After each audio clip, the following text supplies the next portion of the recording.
Hello, welcome to drama world. വീഡിയോയിലേക്ക് പോകുന്നതിന് മുമ്പ് ഇതുവരെ ഈ ചാനൽ സബ്സ്ക്രൈബ് ചെയ്യാത്തവർ സബ്സ്ക്രൈബ് ചെയ്തിട്ട് ബെല്ലൈക്കൺ കൂടി ക്ലിക്ക് ചെയ്യുക. മറക്കാതെ വീഡിയോയ്ക്ക് ലൈക്കും കൂടി ചെയ്യാം. എന്തിനാണ് അവർ അടി ഉണ്ടാക്കിയെന്നൊന്നും നമ്മുടെ ചേച്ചിക്ക് മനസ്സിലായിട്ടില്ല. പിന്നീട് ക്ലാസ്സിലിരിക്കാൻ നേരത്ത് ക്ലാസ്സിൽ നല്ല സൈലൻ്റ് ആണ് എല്ലാവരും. അവരിയ്ക്കുന്നത് പോലും കീഫറിനെ സപ്പോർട്ട് ചെയ്യുന്നത് കീഫറിൻ്റെ ആ ഒരു സൈഡിൽ, യൂറീനെ സപ്പോർട്ട് ചെയ്യുന്നവർ യൂറീൻ്റെ ആ ഒരു സൈഡിൽ, അങ്ങനെ ആയിട്ടാണ് അവരിയ്ക്കുന്നത്. അങ്ങനെ ഇവരുടെ അടിയുടെ പിന്നിലുള്ള കാരണം എങ്ങനെയെങ്കിലും കണ്ടുപിടിക്കണമെന്നൊക്കെ വിചാരിച്ചിട്ട് ചേച്ചി ബാഗ് ഇങ്ങനെ തുറക്കാൻ നേരത്ത് ബാഗിൽ നിറച്ച് ചോക്ലേറ്റ്സ് ഇരിക്കുവാണ്. അങ്ങനെ ചേച്ചിക്ക് മനസ്സിലാവുന്നില്ല അവളുടെ ബാഗിൽ എങ്ങനെ ഇത്രയും ചോക്ലേറ്റ് വന്നു എന്ന്. അങ്ങനെ അതെല്ലാം അവളുടെ ഡെസ്കിൻ്റെ മുകളിലോട്ട് എടുത്ത് വെക്കുമ്പോൾ മതിയെന്ന് പറഞ്ഞാൽ സിയാൻ എടുക്കാനായിട്ട് വരുമ്പോൾ ചേച്ചിയെ കൊടുക്കുന്നില്ല. അപ്പോൾ ജെ പറയുവാണ്, നിനക്കിതിനി ചോക്ലേറ്റ്സ് വേണമെങ്കിൽ നീ ഞാൻ പറയുന്നതിന് ഞാൻ ചോദിക്കുന്നതിന് കറക്റ്റായിട്ട് ആൻസർ പറയണമെന്ന്. അപ്പം ബാക്കിയുള്ള പയ്യന്മാരാണെങ്കിൽ അതൊന്നും വേണ്ട, അത് മേടിക്കരുതെന്ന് സിയാനെ കാണിച്ച് പറയുവാണ് നോക്കി. അപ്പോൾ സിയാനും എനിക്ക് വേണ്ടാന്ന് പറഞ്ഞ് അങ്ങ് തിരിഞ്ഞിരിക്കുവാണ്. പക്ഷേ നമ്മുടെ ജെയാണ് സിയാൻ്റെ മനസ്സ് ഇളക്കാൻ തന്നെ തീരുമാനിച്ചേക്കുവാണ്. അവളാണെങ്കിൽ ആ ചോക്ലേറ്റൊക്കെ എടുത്തിട്ട് കുലിക്കുകയും സിയാനെ നോക്കിയിട്ട് നല്ല ടേസ്റ്റ് ഉണ്ടെന്നൊക്കെ പറയും, കഴിക്കുന്ന ആ സൗണ്ടൊക്കെ ഉറക്കെ ഉണ്ടാക്കുകയൊക്കെ ചെയ്യുവാണ്.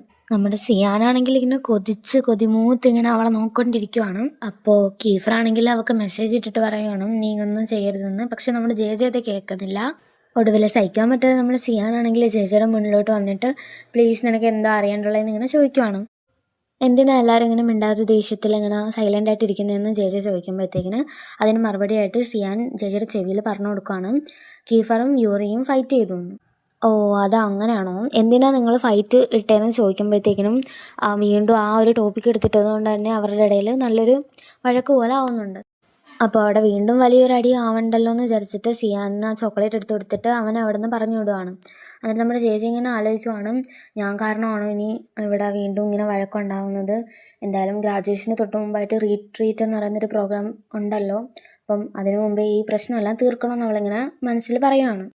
അങ്ങനെ അന്ന് ആ ക്ലാസ്സിലൊരു ടെസ്റ്റ് ഉണ്ടായിരുന്നു. അങ്ങനെ ടെസ്റ്റെല്ലാം കഴിഞ്ഞിട്ട് ഇങ്ങനെ എല്ലാവരും ഇങ്ങനെ എഴുന്നേറ്റ് വന്നെടുത്ത് ആ സാറ് അവളുടെ അടുത്ത് വന്നിട്ട് പറയുവാണ്, പഴയ സ്കൂളിലെ ചില ഡോക്യുമെൻറ്റ്സിൽ കുറച്ച് സൈനൊക്കെ മേടിക്കണമല്ലോ, ആ കാര്യം ഈ വരുന്ന മൺഡേയിൽ തന്നെ ചെയ്യണമെന്ന് പറയുവാണ് അവളുടെ അടുത്ത്.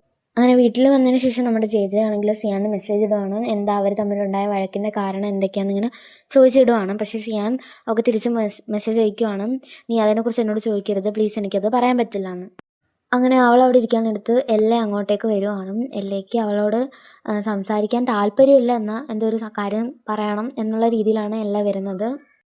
അങ്ങനെ അവൾ റൂമിലേക്ക് കയറി വരുമ്പോഴത്തേക്കിനും ചേച്ചി ചോദിക്കുവാണ്, എല്ല നീ എന്താ ഇവിടെ എന്ന്.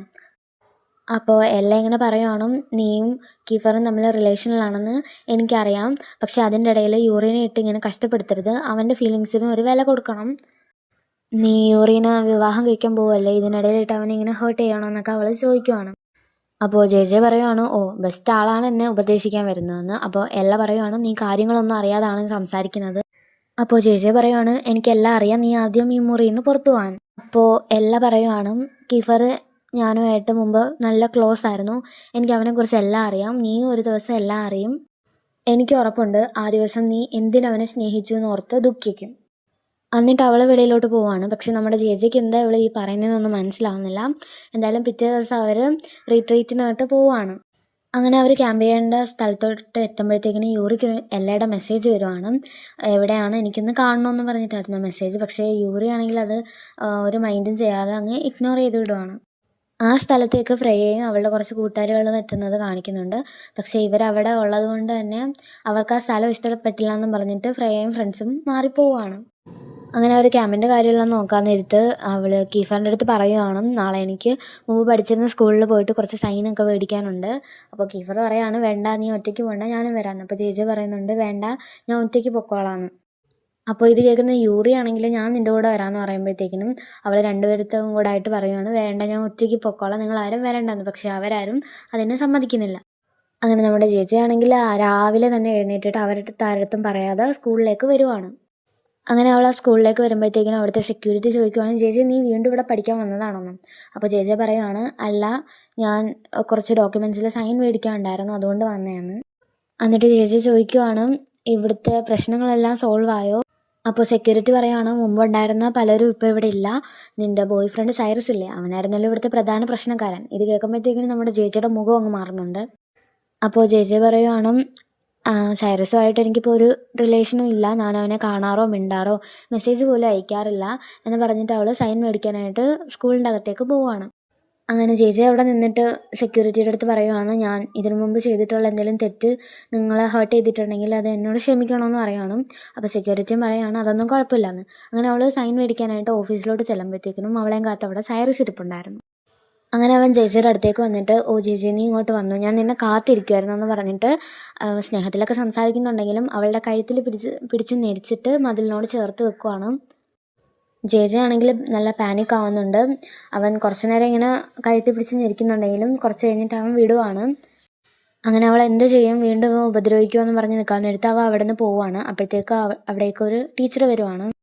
അപ്പോൾ ടീച്ചർ വന്നിട്ട്, ഓ ചേച്ചി നീ എന്താ ഇവിടെ എന്ന് ചോദിക്കുമ്പോഴത്തേക്കും ചേച്ചി പറയുവാണ്, എനിക്ക് ഫോമിനകത്തൊക്കെ ഒന്ന് സൈൻ മേടിക്കണം, എൻ്റെ ഇപ്പോൾ പഠിക്കുന്ന സ്കൂളിന് ഇതൊക്കെ ആവശ്യമുണ്ടെന്ന് പറയുകയാണ്. അപ്പോൾ ആ ടീച്ചറും, ഓ നീ ഇവിടെ തന്നെ നിൽക്കുക, ഞാൻ ഇതൊക്കെ സൈൻ മേടിച്ചിട്ട് കൊണ്ടുവരാമെന്ന് പറയുകയാണ്. അപ്പോൾ അവളിങ്ങനെ വെളിയിലോട്ട് ഒന്ന് കാണാനായിട്ടൊക്കെ ഇറങ്ങി നടക്കുവാണ്. അപ്പോൾ അവിടേക്ക് സൈറസും അവൻ്റെ കുറച്ച് കൂട്ടുകാരുമായിട്ട് അവിടെ ഇരിപ്പുണ്ടായിരുന്നു. അങ്ങനെ അവർ വന്നിട്ട് ജേജേനെ ഉപദ്രവിക്കാൻ നോക്കുവാണ്. എന്തിനാ അവനിങ്ങനെ ചെയ്യുന്നതെന്നൊന്നും ജേജയ്ക്കൊന്നും മനസ്സിലാവുന്നില്ല. പക്ഷേ തക്ക സമയത്തിന് തന്നെ നമ്മുടെ കീഫറും യൂറിയും എല്ലാം വന്നിട്ടുണ്ട്. സെക്ഷനിലെ ബാക്കി പയ്യന്മാരാണെങ്കിൽ ആ മറ്റേ പയ്യന്മാരെ അടിക്കുമ്പോഴത്തേക്കിനും നമ്മുടെ കീഫറും യൂറിയും ആണെങ്കിൽ സൈറസിനെ കൈകാര്യം ചെയ്യുവാണ്. അപ്പോൾ സൈറസ് ചോദിക്കുവാണ്, നിങ്ങൾ ആരാണ്, നിങ്ങളെന്താണ് ജേജേനെ രക്ഷിക്കുന്നതെന്നൊക്കെ ചോദിക്കുവാണ്. അപ്പോൾ സെക്ഷനിലെ ഓരോ പയ്യന്മാർ പറയുകയാണ്, അവൾ ഞങ്ങളുടെ ഫ്രണ്ടാണ്, ഞങ്ങളുടെ ക്ലാസ്മേറ്റാണ്, ഞങ്ങളുടെ അതാണ് എല്ലാമാണെന്ന് ഇങ്ങനെ പറയുവാണ്.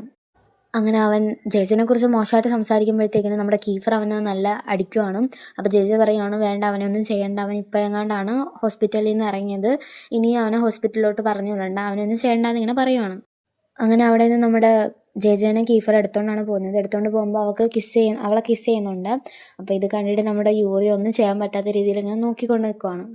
അപ്പോൾ അവർ തിരിച്ച് ക്യാമ്പിൻ്റെ ആ ഒരു സ്ഥലത്തേക്ക് പോകുമ്പോഴത്തേക്കിന് ഡേവിഡ് ജേജേൻ്റെ അടുത്ത് വന്നിട്ട്, നീ ഓക്കെ ആണോ, നിനക്ക് ഹോസ്പിറ്റലിൽ വല്ലതും പോകണമെന്ന് ചോദിക്കുമ്പോഴത്തേക്കിനും ജേജ് പറയുവാണ്, വേണ്ട എനിക്ക് അത്ര കുഴപ്പമൊന്നുമില്ല. അങ്ങനെ അവരവിടെ സംസാരിച്ചുകൊണ്ടിരിക്കുകയാണ്. നേരത്ത് അവിടേക്ക് ജേജയുടെ അടുത്തേക്ക് യൂറി വന്നിരിക്കുകയാണ്. അങ്ങനെ ഇത് കണ്ടുകൊണ്ട് നമ്മുടെ കീഫറാണെങ്കിൽ ഫുഡ് മേടിച്ചിട്ട് ജേജയുടെ അടുത്ത് വന്നിരിക്കുകയാണ്. എന്നിട്ട് ജേജെ അടുത്ത് ഈ ഫുഡ് കഴിക്കാൻ പറയുകയാണ്. അപ്പോൾ ജേജെ എനിക്ക് വേണ്ട എന്ന് പറയുമ്പോഴത്തേക്കും കീഫർ പറയുവാണ്, നീ ഇതിപ്പോൾ കഴിച്ചില്ലെങ്കിൽ നിന്നെ ഹോസ്പിറ്റലിലോട്ട് കൊണ്ടുപോകുന്നു.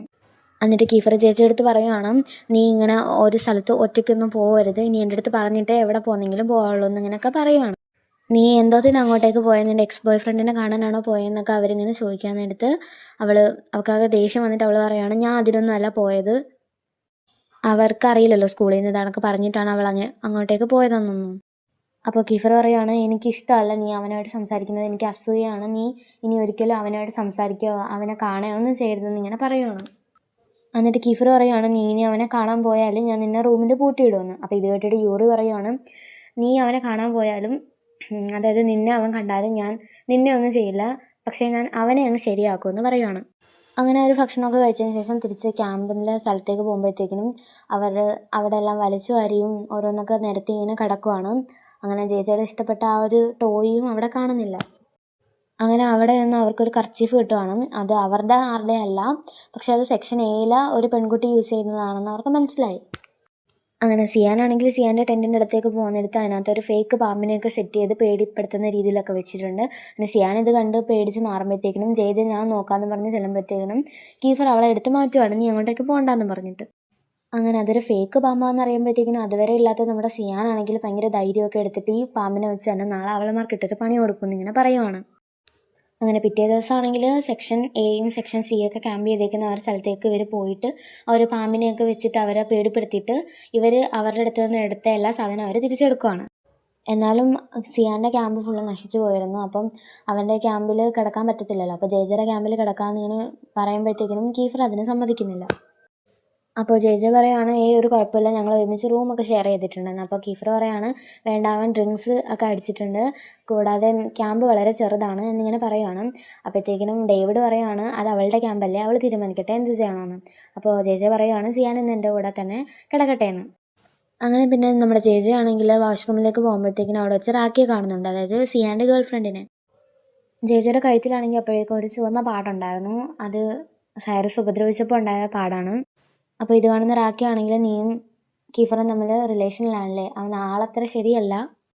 അവൾ പറയുകയാണ്, മുമ്പ് അവനും ഫ്രേയും തമ്മിൽ റിലേഷനിലായിരുന്നപ്പോൾ അവൻ ഫ്രേയനെ ഒരുപാട് ഉപദ്രവിച്ചിരുന്നു. നീയും അവൻ്റെ ഇടയിൽ പെട്ടുപോകരുത്, എന്തെങ്കിലും പ്രശ്നങ്ങളുണ്ടെങ്കിൽ പറയണം. നിനക്കറിയാലോ കീഫറിനും യൂറിക്കും ഇടയിൽ നടന്നിട്ടുള്ള വഴക്കുകളെല്ലാം തന്നെ.